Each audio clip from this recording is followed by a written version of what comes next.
Everyone is trying to kill you. It's my personal motto.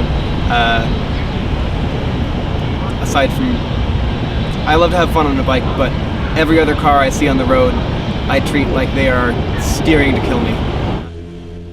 And I think a lot of people think that, like, they're like, oh, well, I'm not going to go fast, but you don't have to be going fast to die if you hit your head hard enough. And if you care about your head, you need to spend the money. It's a good investment.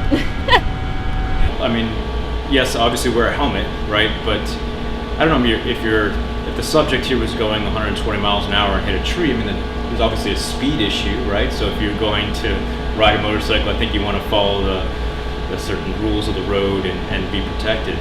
But I mean, imagine what would happen if he wasn't wearing a helmet. He wasn't actually. He wasn't. Wow. So he is very lucky.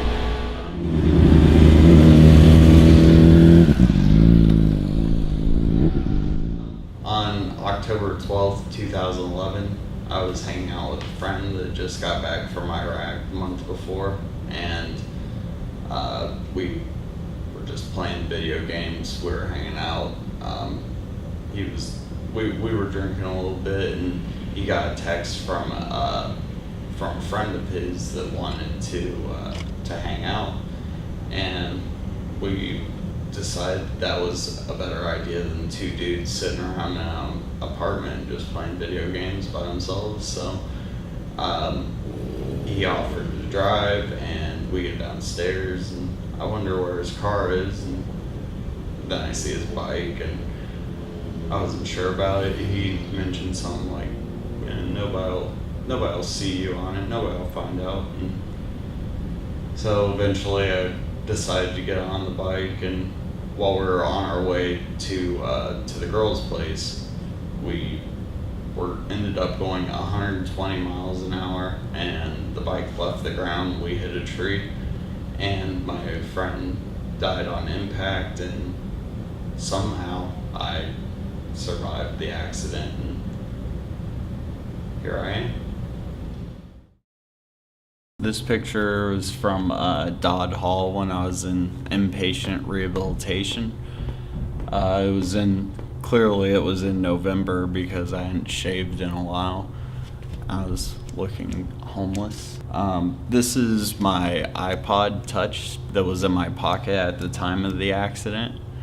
I think that was in my left pocket.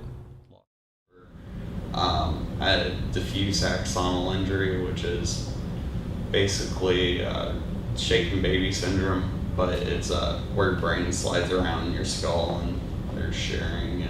So diffuse axonal injury is what happens in high-speed crashes. So it's velocity that's happening, so it's a physics problem. You have white matter and gray matter in the brain, and they have different densities. So the white matter is where the myelin wraps the axon, and the gray matter is where the cell bodies are. So in that high-speed collision, your head is moving back and forth, so it's acceleration, deceleration, and you have a shearing. Somebody didn't see me and turned left right in front of me.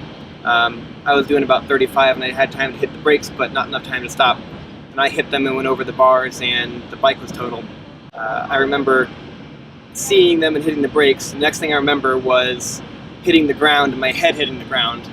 And the first thing I thought was like, oh, whoa, I'm alive. My helmet worked. That's cool. So they're a good idea, obviously.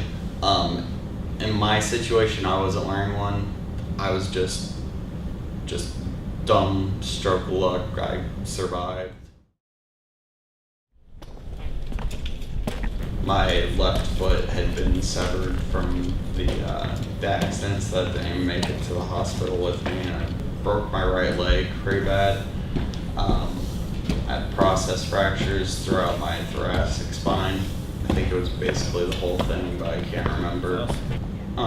People look at me weird in public. I say smart things to children. How'd you lose your leg? No, I didn't listen to my parents. It stays on from suction, like on the liner that you just saw. There's like things in there to help create stronger suction. The release valve is here.